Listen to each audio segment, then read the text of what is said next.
Good morning, everyone. Today's topic is the science and the yoga of happiness. It's a second in a three-part series. And we're going to open with a guided meditation to orient ourselves into the field of which we're going to approach during this talk. So let's sit straight in our chairs, hands loosely held in our lap as Vivekananda, right upturned palm and the left upturned palm. And begin by closing our eyes and taking in 3 deep breaths, breathing in deeply and exhaling completely.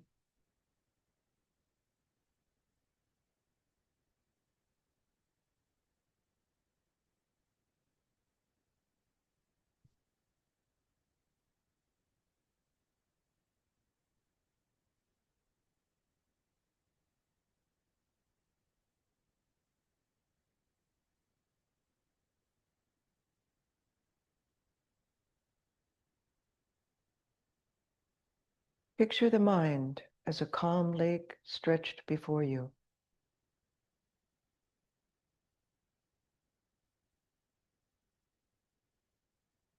Let the mind drift.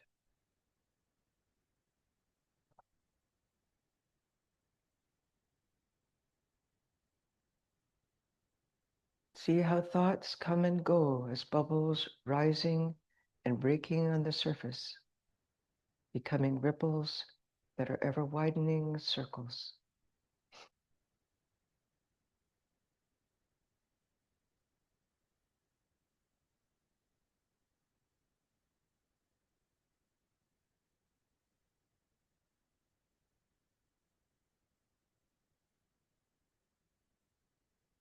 Make no effort to control your thoughts, but watch them.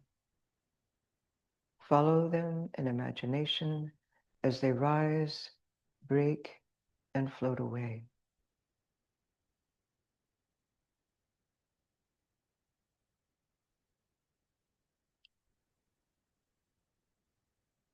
I am not the mind. I can see that I am thinking. I am watching my mind act. Hold fast to the idea. I am the witness, watching my mind drift. The mind is not I.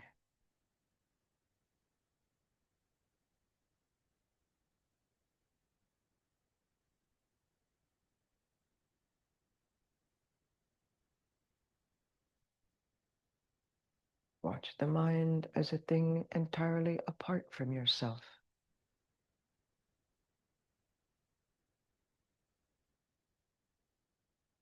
Identify yourself with God, never with the mind or matter. Be the witness.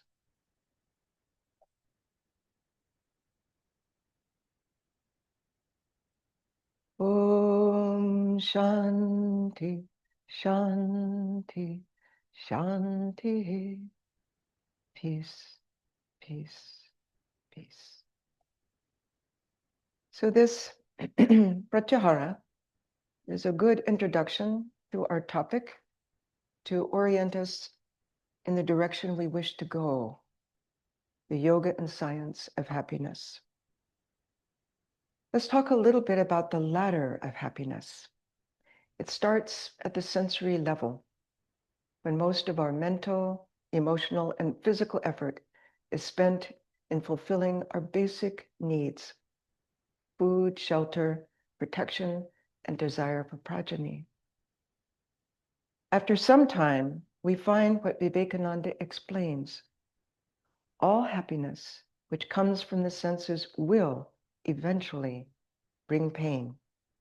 All enjoyment will make us thirst for more, and that brings pain as its result. There is no limit to man's desires.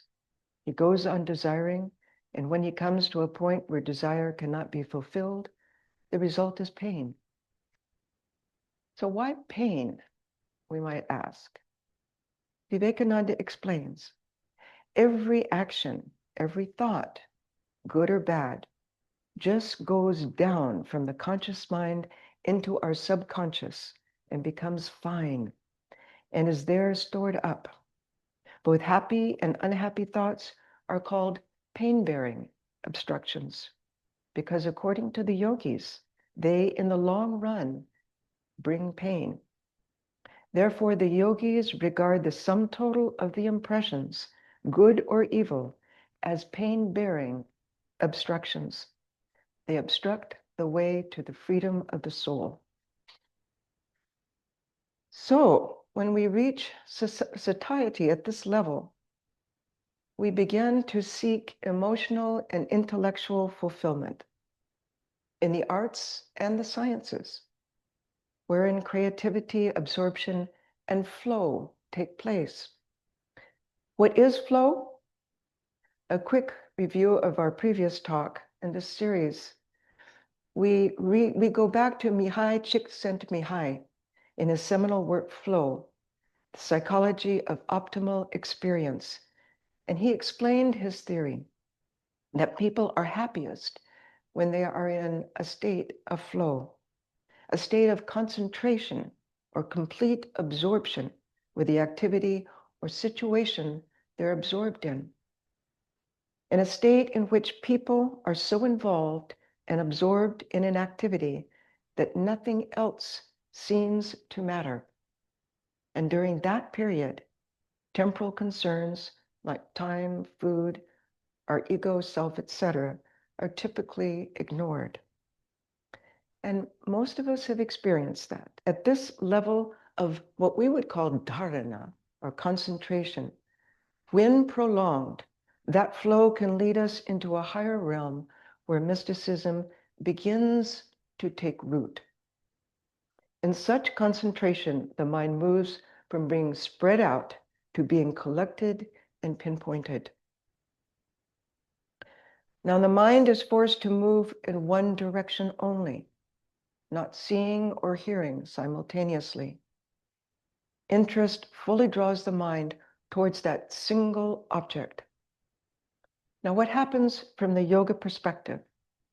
The same vritti, the same thought wave, is continuously generated in our mind.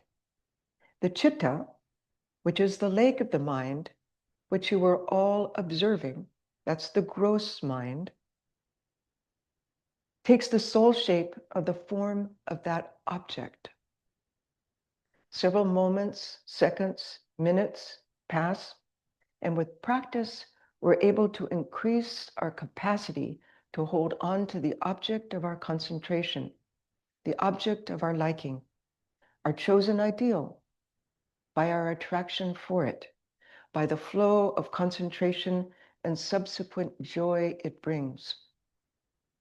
So in other words, when we establish a pattern of meditation, according to our guru's instructions, sometimes twice a day, in the morning, in the evening, we begin to accustom ourselves to a feeling of being in a zone at that time. And the mind automatically goes to that place. Sometimes, not always, but sometimes. And so that's the advantage of habit, of fixing a time where we can go to that flow. Now, this capacity of mind is available to all. So what happens? For example, let's take karma yoga. When we perform true dedicated selfless service, when that happens, the mind is flooded with happiness and joy. And I'm sure all of you have experienced that. And why? When work is performed as worship, Vivekananda's culmination of service over time and practice, that becomes a kind of meditation. And that gradually diminishes the presence of our little self, and we become fully focused on our spiritual endeavor. We lose ourselves in it. In other words, our higher self, as say, that of being the servant of God, the friend of God, or child of God, becomes bigger, more manifest within ourselves than our ego-driven will. So such service to another pulls off the mask of otherhood whom we are serving. We experience empathy, and that in itself brings us joy. So in trying to see the other as a manifestation of divinity, that the same divinity dwells within oneself, there is then no longer any room for a small ego-driven sense of self. Does this form of empathy and compassion in action diffuse our human suffering? Yes. Even when not practiced at the highest devotional or non-dual level, it does. And we've all experienced that joy of losing ourselves in the other, whatever that may be, in a higher work, aiding those who are homeless or without, or aiding a friend, family member, etc. Service programs such as the Mission Continues link vets, war vets, suffering from post-traumatic stress to volunteer work, say in national parks or nonprofits, such as the Habit for Humanity. Such service has been documented and found to restore and support vets' sense of well-being by providing meaningful action grounded in the other, not in the small self. William Harbaugh and psychologist Ulrich Meyer, the University of Oregon, performed MRI studies on food bank donors, both voluntary and involuntary, and their findings were published by the Science Journal. The subjects were informed that they could keep any money left over at the end of the study. And as the subjects were donating, voluntarily or involuntarily, the nucleus accumbens, the part of the brain associated with processing unexpected rewards, became activated. And within this brain region, neurons secrete dopamine, a neurotransmitter that plays a key role in reward-motivated behavior, reward being. In the arts, we find examples of flow related to its yoga counterpart, dharana, to a high degree in the mind of the famous conductor Furtwängler. And I've shared this story before. He was not an adherent to Nazism, but he remained as a composer and conductor in Germany during the Hitler regime, and therefore he was ostracized from ever coming to the United States. He did this because music was his form of meditation, and he had been named the principal conductor in the Berlin Philharmonic, the world's finest philharmonic orchestra at that time. Music was Furtwängler's sole lifetime path, and the first violinist shared a story about his greatness, that all musicians in his orchestra felt music had a living quality of its own that can be experienced on a higher level. They were of that caliber. But during one music program, the orchestra started playing the opening overture to a piece without Furtwängler present, when suddenly the quality of music changed altogether and uplifted them all. It was a marked and tangible experience. The first violinist and others turned and saw Furtwängler enter and realized the music was coming from within him. Higher still is the story of J.C. Bose, and I'm sure most of you are familiar with that as well. He was an international scientist in Kolkata who determined plants have life and respond to stimulations. Now, there are different levels of absorption or flow in which that object that we are focused on unfolds the mystery that surrounds it and gives itself away, so to speak. This story was shared by Lady Bose and handed down to Swami Sridharananda, who knew the lady, a wonderful holy man in the Ramakrishna order, whom some of you may have met. He has done wonderful Vedanta work in Australia. And he later shared it with me. When J.C. Bose was immersed in research, he went through a process of concentration known in yoga as vitarka, being the first level, followed by nirvitarka, vichara, nirvichara, and so on. This is what happens when we enter into a steady practice of meditation, following our guru's instructions. We enter deeper and deeper into levels of concentration. Bose was submerged in his scientific experiments to find out the secret of consciousness in plants. Every day after breakfast, he would go to his institute in Almora, and it's still there. And at 1 p.m., Lady Bose would go to the institute and say, "It's time for lunch." One day, Sir Bose was reluctant to leave the lab. He told Lady Bose, "You have lunch. I'm right in the thick of my experiment. Leave my food in the anteroom for me to take at my leisure, please." Well, 3 days and 3 nights passed, and the food remained untouched. Sir Bose was so involved in solving the mystery whether plants have life that he lost track of time and his bodily requirements. On the 3rd day, his face was beaming with joy.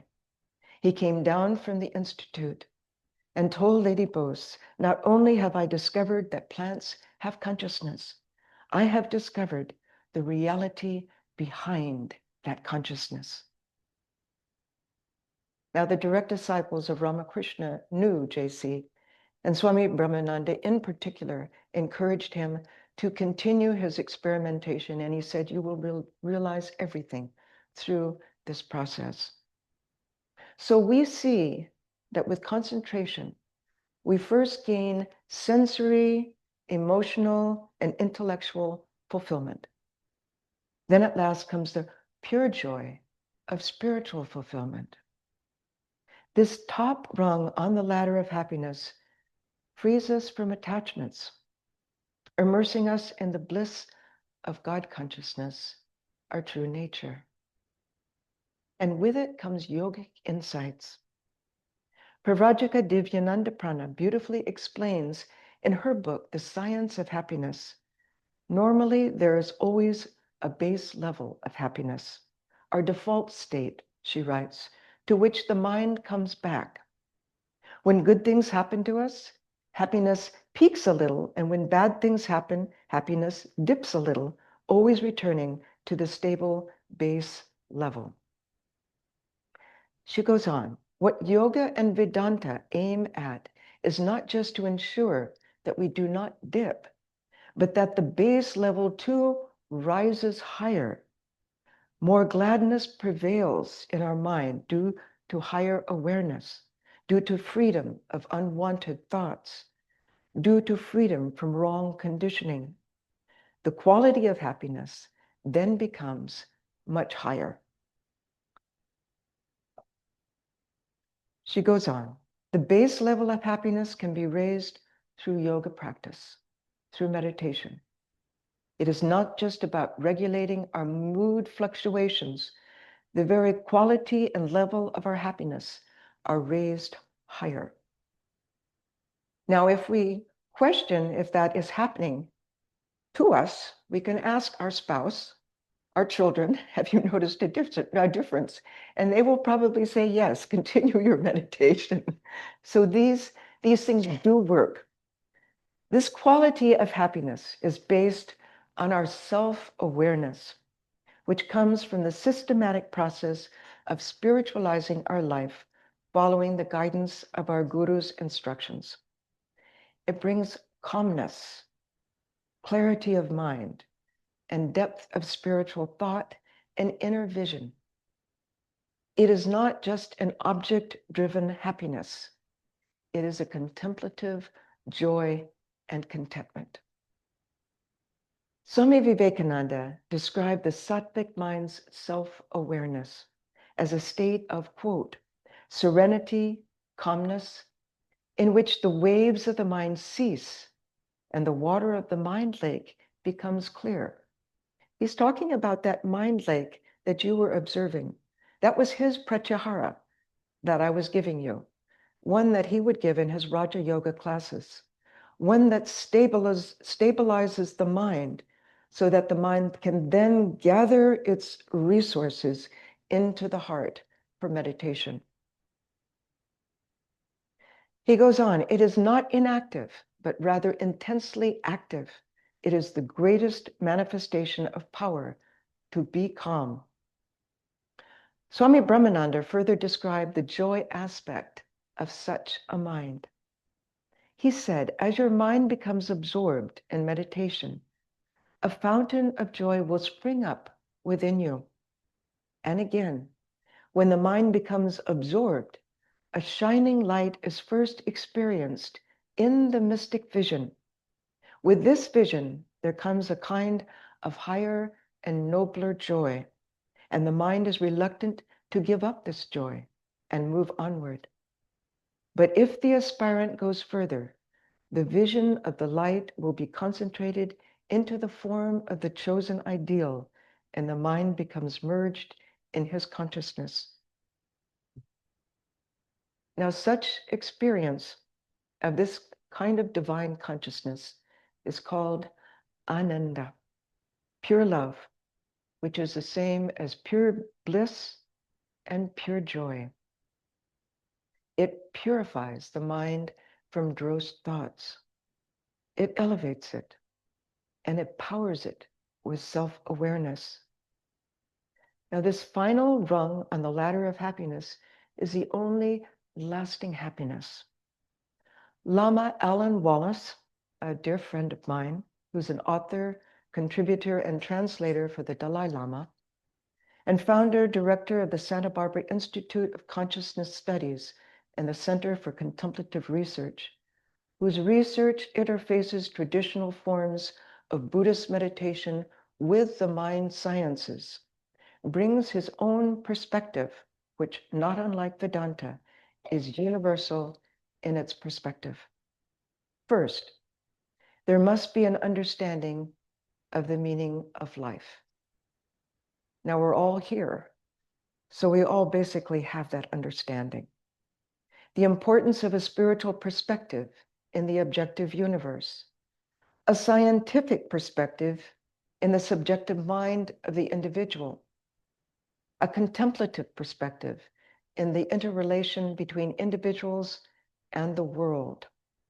Second, there must be a pursuit of meaning in our life, which involves, first, the pursuit of genuine happiness, the pursuit of virtue, what we would call dharma.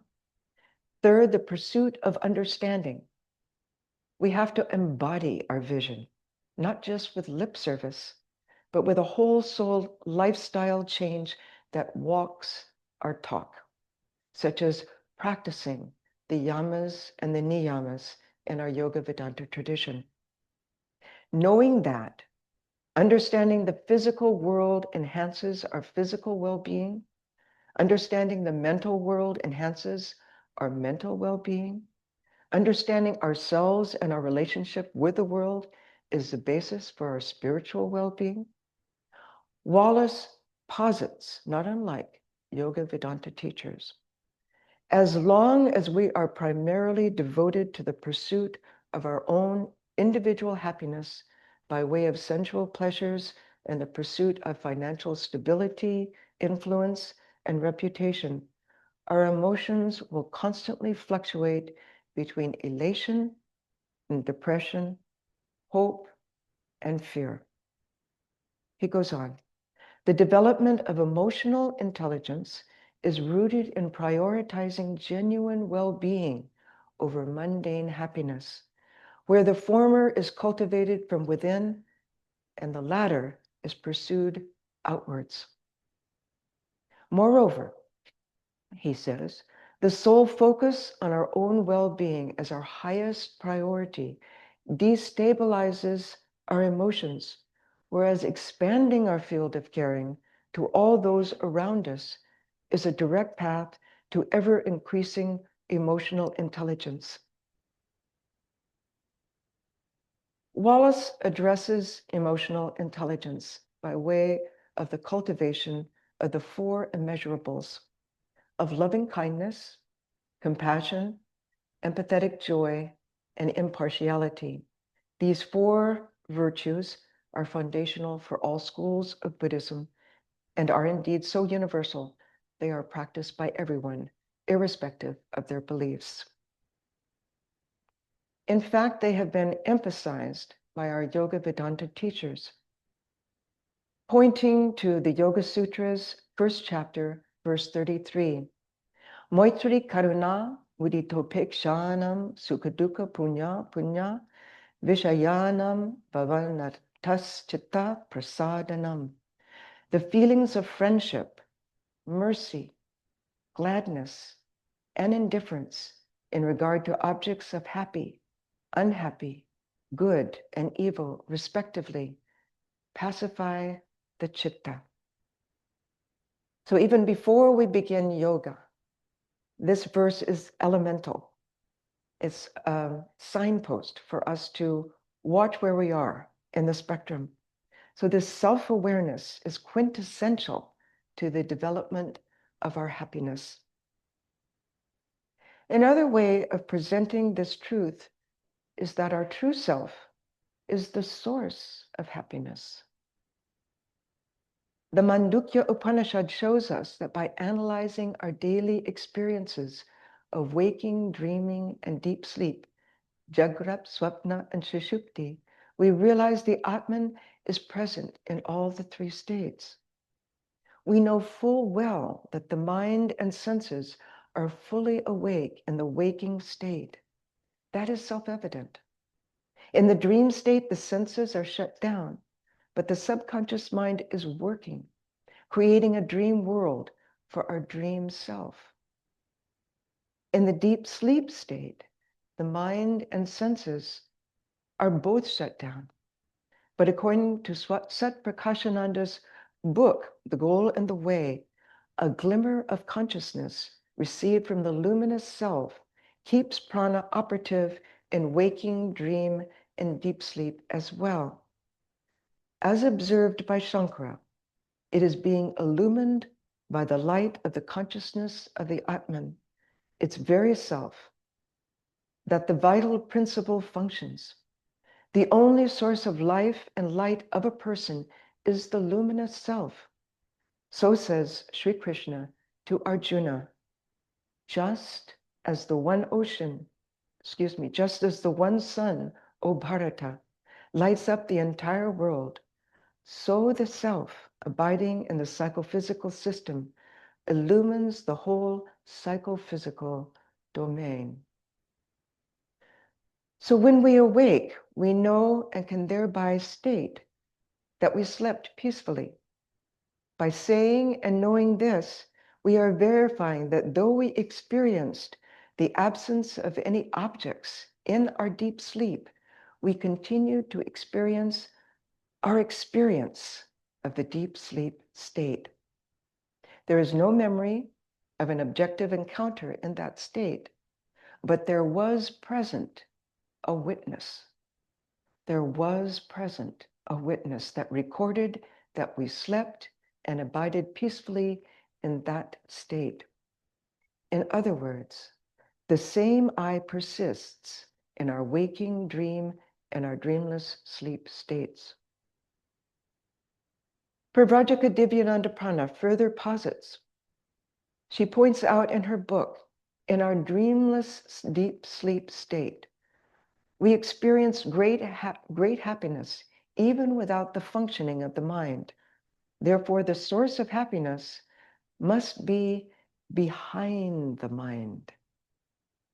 Furthermore, these two observations, knowing that the I is present in all three states of consciousness and that we slept peacefully in deep sleep, show that happiness belongs to the Atman, and it in turn lends happiness to the objects in our life that make us happy. Our higher self is the source of our happiness. Because we can explain our three states of consciousness, our higher self, the Atman, must be apart from our states of consciousness. But, we may ask, with all these steps a Yoga Vedanta practitioner must take to attain true happiness, how can I ever attain to it in this life? The answer is simple. If we truly want happiness, we can will it to happen. We can will it to happen for ourselves. Yes, science tells us we can actually take concrete steps to make that happen. Why? Because it is built into our brain. Our experience of happiness can change our neural networks. Rick Hansen, in his research, Hardwiring Happiness, explained, much mental and therefore neural activity flows through the brain like ripples on a river, with no lasting effect on its channel. But intense, prolonged, or repeated mental neural activity, especially if it is conscious, will leave an enduring imprint in neural structure like a surging current reshaping a riverbed. As they say in neuroscience, neurons that fire together, wire together. He finishes, mental states become neural traits. Day after day, your mind is building your brain. So that gives us a great deal of reassurance for those of us who have a steady practice of meditation and prayer. We're building our happiness. We're building that mean of happiness within ourselves. Another experiment that we can make would be of that found in the research work of Richard Davidson and Sharon Begley. In their book, The Emotional Life of the Brain, they explored some 19th century classical work of the French anatomist Guillaume Benjamin Armand Duchesne de Boulogne. Duchesne, they wrote, observed that in a smile of true happiness, the eye muscles, not just the mouth and cheek muscles, move. That produces a kind of crinkling on the corners of the eyes. The crinkles mean the person is truly happy, joyful, or amused, and not faking it. Now I see that in all of you right now. Paul Ekman, world-renowned psychologist, began coding smiles based on the eye muscles as well as the zygomatic muscles of the cheeks he had previously been recording. He wrote, the data started behaving and making sense. As we compared facial expressions of the EEG activity, we saw that when volunteers produced a Duchenne smile, eyes crinkling, they simultaneously showed a pattern of greater left compared with right prefrontal activation than they did when they formed both non-Duchenne smiles and no facial expressions at all, which was the baseline state. Ekman continued, in a follow-up study, we instructed participants to willfully smile rather than relying on film clips to make them do so, using either the cheek muscles alone or both the cheek and the eye muscles. Only when both muscle groups participated did we see a shift toward greater left side activation in the brain. This finding supports the folk wisdom that if you intentionally produce a genuine smile, you will feel happier. We now had brain data to prove it. He finishes, the fact that the activity occurred not in the brainstem and limbic system, primitive regions that have no role in cognition, but in the exalted prefrontal cortex, the seat of human reason, the locus of forethought and wisdom and rationality and other cognitive functions that distinguish us from lower animals. In other words, by willing our happiness through science, or better yet, through yoga, we can change the circuitry in our brains. We can change our behavior patterns, our character, our life. My teacher used to say, It does work, my child. It does work. So it's all within our grasp. But let's remember that self-realization is not just a matter of believing, thinking, and willing our happiness.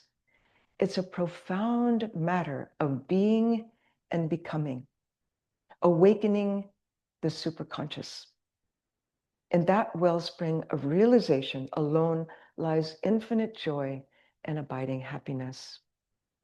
But to attain that joy and happiness, we must strive to live purposefully and meaningfully in the world. Now, if our true nature is Ananda, what causes our unhappiness, we might ask? Vedanta establishes the truth of the Atman shining behind our mind.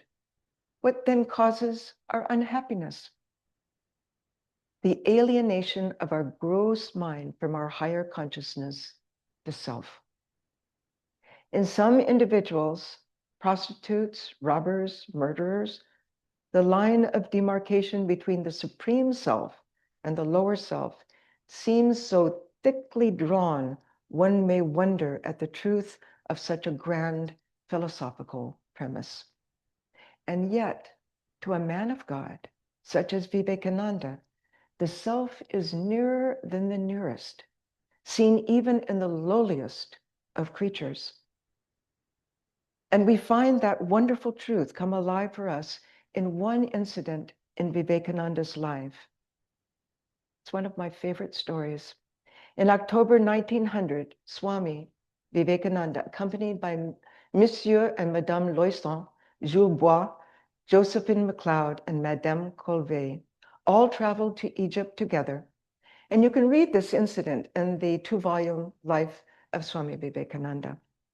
In the 2nd volume, we read one day while sightseeing in Cairo, they found themselves in a squalid street inhabited by women of ill fame. As Madame Colvay later told the story, a group of women sitting on a bench in the shadow of a dilapidated building began calling to the Swami and lewdly laughing. His friends tried to hurry him on, but he detached himself from them and approached the bench. Poor children, he said, and he began to weep. The women were silent and abashed. One of them leaned forward and kissed the hem of his robe, murmuring, "Man of God, man of God." Presently, he joined his party, and they walked on. Now here we see how Vivekananda's physical proximity and words of holiness awakened the prostitute to a higher knowledge in the depths of her mind. Such a word and such a touch, coming from a realized soul, have a transformative effect and prove to us the hidden undercurrent of the Atman, even in the mind of the most wayward. Another cause of the alienation of our surface mind from the underlying Atman is the effects of media on our brain. I think we all know that, firsthand experience. Pure awareness is free from clutter, but social media addiction has cluttered our minds to such a devastating effect. We have developed new psychological disorders. Cognitive deficit disorder is one. In conversation with someone, suddenly we realize we haven't a clue about what they've been saying for the past few minutes. We're AWOL. Dr. Alejandro Tcal, professor of integrative medicine at the Anderson Cancer Center in Houston, a Buddhist practitioner, explains some studies show that 48% of the time we are not here, not in the present moment, engaged in memory, fantasy, and self-talk. Now, there's another one called cognitive hyperactivity disorder. And when we've seen or heard something that never was seen or spoken, we believe our own projections. Alan Wallace, again, Lama and scientist, diagnoses our problem.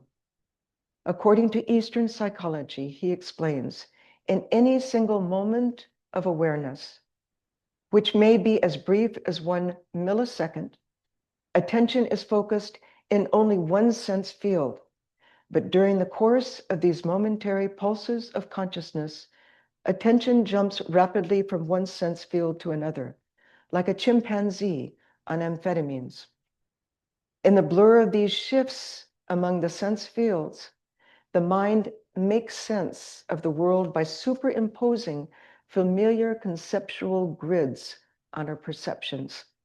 In this way, our experience of the world is structured and appears familiar to us. He continues, problems emerge when we fail to recognize the degree to which we are conceptually adding to reality or subtracting from it through sheer mindlessness. That's where cognitive hyperactivity and deficit problems arise. He concludes, from moment to moment, there's really no such thing as mental multitasking. At any given moment, our minds are on one thing only.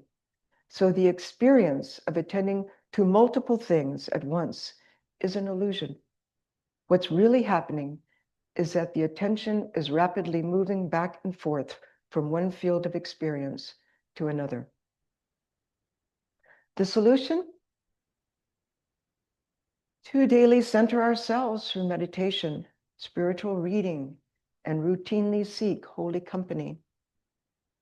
This provides ourselves the space to routinely withdraw our psychic energy back into ourself in order to stabilize and replenish the mind. This routine also allows ourselves time to self-reflect. We must allow ourselves the time to ask ourselves, does this vocation contribute to my goals? Does that friend bring out the best in me or the worst? Is this activity constructive or addictive? We're then able to analyze what part the fourfold kleshas, such as asmita, ego, raga, attachment, dvesha, aversion, and abhinivesha, clinging to life's enjoyments and fear of death, are trying to make a foothold in our life. Through daily periods of meditation and self-reflection, we can self-maintain our equilibrium and thus routinely and successfully advance towards our personal objective and towards our supreme goal in life. The secret of success? Repeated practice. Once upon a time, there was a boy who went to a martial arts master, and he asked to become his student. And the master said, but first, you must go and paint my house. Puzzled, the boy painted the master's house. At first, in a haphazard way, he worked. So he was instructed how to stand, how to hold the paintbrush, how to use his arms, his upper body, to make the brush strokes. 1 month passed. The boy had completed his job, and he again approached his master. Can we start the classes now? And the master said, no, you must go and paint the deck around my house. The boy worked, proper postures and brush strokes, and he returned and again asked for classes. And the master again said, no, nor you are not yet ready. Go and till the soil on my property and plant 100 fruit trees. The master's home was painted and landscaped. It all took a year. But the boy said to him, I would have had some martial arts skill by now if you had not delayed my classes. What do you mean? The master said. Are you not aware of what I have taught you? The boy was puzzled. The master smiled. Look at the muscles you have built, painting and gardening. The boy looked. He was lean and strong. The master said, the posture you have developed by performing your duties. Strength and balance are essential for martial arts. But above all, the master said, think how your affection for me has grown by doing the service not to speak of your obedience and humility. The master beamed at his student. Unbeknownst to himself, the young boy had advanced his martial arts skills just by performing his simple daily practice. So also, by following the instructions of our Guru and by tending daily to our Vedanta practice of japa and meditation, Shravana, Manana, Nididhyasana, we feel centered, grounded. A feeling of well-being develops within us. We feel fulfilled by focusing on a goal of life that takes us beyond ourselves. Our hearts broaden in serving others through karma yoga. Our daily meditations take us to a sacred space within ourselves that at times fill us with wonder and a strength that is not of this world. And as we develop love for our chosen ideal, so also our love for others grows as we try to see God in our family members, our neighbors, and strangers. And our thirst for knowledge remains never ending as we daily ponder the nature of this world and our true home, which far transcends a mere finite day-to-day mundane existence. Om peace, peace, peace.